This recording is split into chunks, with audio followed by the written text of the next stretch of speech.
So what does fetus mean in Latin? I don't speak Latin. Yeah, little human. Oh. So the little human. What does it mean in English? What does fetus mean in? What does it mean in English? Yeah, little human. Unborn baby. Right. So the reason people use fetus because it makes themselves feel good. Okay. Because they don't want to use the word baby because they want to try to cloak the horror of abortion. So they say, oh, it's a fetus, as if it's like a rhinoceros or if it's like a giraffe. You guys gotta check out this next video. This pro-abortion student, he is trying to outsmart Charlie Kirk, but he fails tremendously. Take a look. I'm wondering what your stance are on abortion and how you respond to the Thompson violinist case. The second part, I'm sorry? The Thompson violinist case? Oh yeah, I've heard it. I mean, happy to sure go through it again. But yes, under the hypothetical that will never happen, I'm happy to. That's what thought experiments are for. Right. I mean, but I don't need a thought experiment when it comes to abortion. But you want to tell people what the violinist abstraction is? I'd be happy to. So tomorrow morning, as will probably happen, you're going to wake up in your hotel room. I'm going to be right next to you in bed, and you're going to be hooked up to me. My blood is going to be going into your kidneys and then back into my body, and that's going to be necessary for me to survive. If you unplug me, I die. For how long? For 9 months. Okay. 9 so years. Again, to long. play this out, again, how did it happen though? Oh, it was against their will. Oh, really? So rape? Sure. Okay, so that's only less than 1% of all abortions. So the thought experiment doesn't apply to the other 99% of abortions where it's consensual sex. Do you agree? Okay. So the thought experiment is on the fringe of any applicability, but under that thought experiment and that abstraction, yes, to be consistent, to save a life, I personally would give part of my kidney to save somebody's life for 9 months. Yes. You couldn't leave the bed for 9 months. Well, pregnant women are not bedridden. Some are. Very rarely. So I don't know what you're talking about. I mean, right, if you go into preterm labor around like 25 or 26 weeks, maybe with like magnesium treatment, you go to bed rest for 3 to 4 weeks. Okay, sure. Are you familiar with that? It's not a perfect analogy, but it's not a good analogy at all. But it's a pretty good one. So let me ask you a question. When does life begin? Why is that? That's impossible to define. It's impossible to define. I think so. Life is very abstract. Are you alive? I'd like to think so. Okay. Are the people around you alive? As far as I know. Okay. What gives you that belief? Intuition. Intuition, not the fact that they're breathing, or we could take their pulse rate, or their heart is working, they have brain waves, consciousness. We can go all the way to idealism. Like, what if you can't know anything for sure? Okay. Can I ask you this? You're way overthinking it. Let me be honest. Maybe I am. I think so. But do you think if somebody, not you, hooked themselves up to someone in bed, said they were going to commit to the 9 months, do you think they had the ability to? People do that all the time. It's called being a kidney donor. It's so different. Millions of people give away kidneys, livers, all the time for people that need it. Strangers, in fact. Do you think they're morally obligated to do so? Let me give you another example. If you're stranded on an island, and one of your organs that you personally do not need to survive could help that other person on the island you're with, 2 people on an island, sure. You are morally obligated to give one of those organs to that person so that they could survive. Otherwise, it would be at least manslaughter, at worst murder. Yes.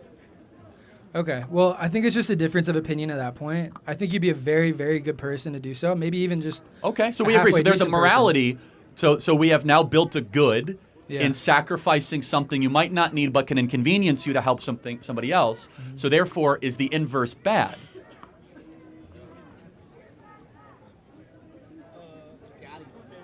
If it's good to sacrifice part of what you don't need to help somebody else, is it therefore bad not to do that thing? I think you have a right to your own stuff. Like you were saying with socialism, you have a right to your own stuff, and if you give it to help somebody, you're a very nice person for doing so, but I don't think you're morally obligated. Well, you said good before. Nice and good are 2 different words. That's okay, though.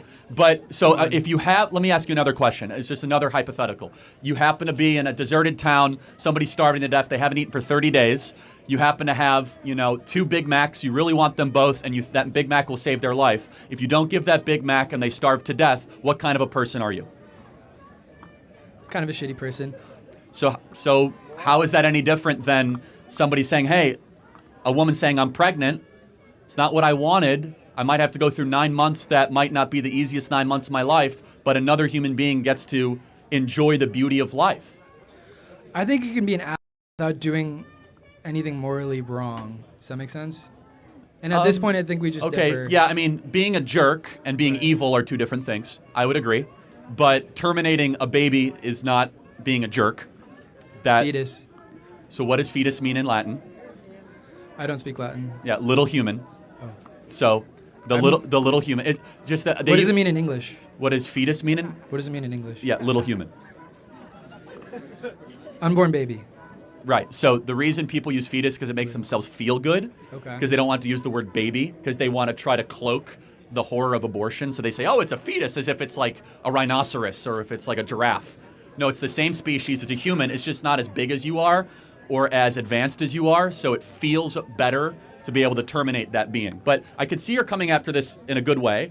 If I were to ask you a question, should we try to limit suffering on Earth? Obviously. Okay, so if I tell you that the majority of abortions that occur, the baby feels pain, should we probably stop doing that?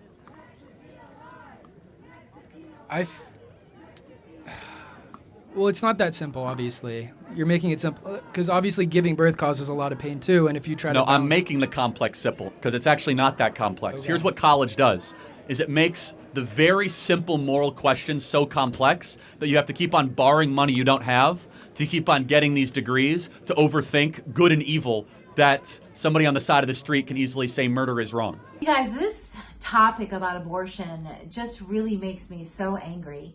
And as a mom of 3 children, all now grown up, you know, I'm just so happy that I never ever was in a position to either need an abortion or even think it was just, oh, that's an idea, let's go ahead and have an abortion, the way it's so lax in today's world, and how our kids are being taught. I mean, to see this kid lack of ability to really answer straight questions about life, about abortion and what it really is, just brings me to think, like, what are our kids being taught in school where this kid could stand up there and say that a woman going through 9 months of pregnancy is the same as someone in a hotel lying next to someone else with a blood transfusion going in and out, and you're stuck there for 9 months. It didn't even make sense at all. So just pause for a second. I did some research. I'm like, what are our kids being taught in school? And in my background check, I learned that our university is actually teaching our children how to be activist leaders as it pertains to pro-abortion. So they're teaching them about abortion, but they're teaching them more on the pro-abortion side so that they can get out there and really be increase the amount of activists we have, people who are for abortion. Now, I looked a little deeper and I saw that there's actually curriculums out there, organizations that have these curriculums that other people can reach out and bring into their schools or physicians to take. And one of the organizations is called teachtraining.org. Oh my goodness, you guys, their messaging alone is provide, teach, resist. And when I saw that, I'm like, what is these people's, mission statement? What do they stand for? And I typed it out so I read it to you. Listen to this. It says, Teach cultivates the next generation of diverse reproductive health champions through abortion training, mentorship, and curriculum development.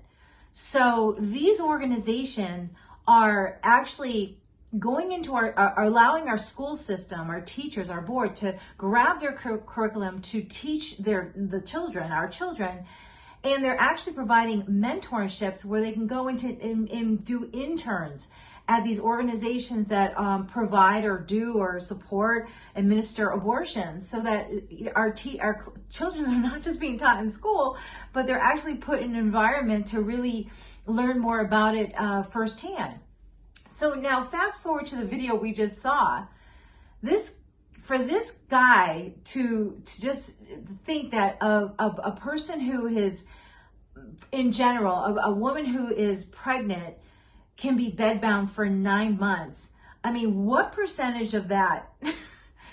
He said it in a way like everyone could be bedbound, and that's just not true. And Charlie Kirk was right to tell him that, a smaller percentage, maybe in the last trimesters or the last 3 months of pregnancy, due to their risk factors, health risk factors, might be bedbound, but it's not a normal thing that takes place, right?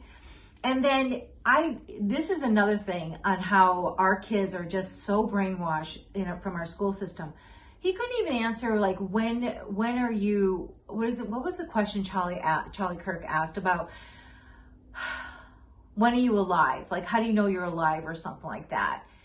And that was easy, when you can feel pain, when you can breathe, when you have a pulse. I mean, as he was listing out all these things, but the kid had a problem answering that question.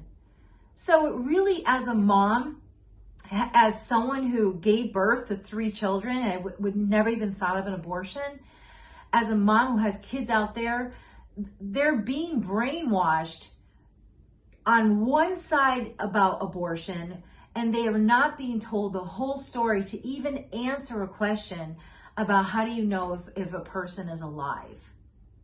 And then for him to say that a fetus, when Charlie Kirk told him that it's a human, and he really asked, like, what's the English definition? It's a human. I don't understand our kids today. I do understand our kids today in the sense because it's the fault of our universities and what our kids are just being taught. But I feel sorry for our kids today, and I feel so sorry for our future, that this is the direction that we're going in.